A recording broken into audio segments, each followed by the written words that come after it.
பெரியார் பிறந்த ஊர் மட்டுமல்ல, பேரறிஞர் அண்ணாவும் முத்தமிழறிஞர் கலைஞரும் வாழ்ந்து வளர்ந்த ஊர் இந்த ஈரோடு. பெரியார் இல்லை என்றால் அண்ணா இல்லை, அண்ணா இல்லை என்றால் கலைஞர் இல்லை, கலைஞர் இல்லை என்றால் நாமெல்லாம் இல்லை.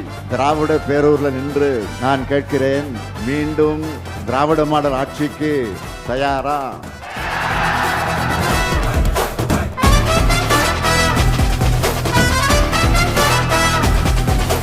திராவிட மாடல் என்று சொன்னோம், அது டெவலப்மெண்ட் மாடல். அது வளர்ச்சி என்பது அனைத்து துறை வளர்ச்சியா, அனைத்து தரப்பு மக்களுக்கான வளர்ச்சியா, அனைத்து மாவட்டங்களுக்கான வளர்ச்சியா இருக்க வேண்டும் என்று திட்டமிட்டு நாங்கள் செயல்படுத்திக்கிட்டு இருக்கிறோம். மேற்கு மண்டல மக்களுடைய கனவு திட்டமான அத்திக்கிழவு அபிநாசி திட்டம், அதை முழுமையாக நிறைவேற்றி காட்டிய ஆட்சிதான் நம்முடைய திராவிட மாடல் ஆட்சி.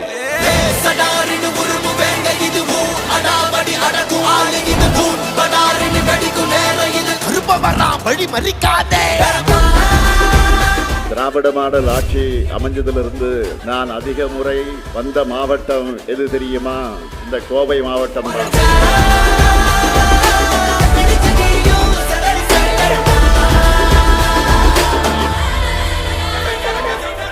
2021 தேர்தலின் போது கொடுத்த வாக்குறுதிகள் மட்டுமல்ல, கொடுக்காத பல்வேறு திட்டங்களையும் நிறைவேற்றி காட்டிட்டு உங்க முன்னாடி இன்றைக்கு நான் கம்பீரமாக நின்று கொண்டிருக்கிறேன்.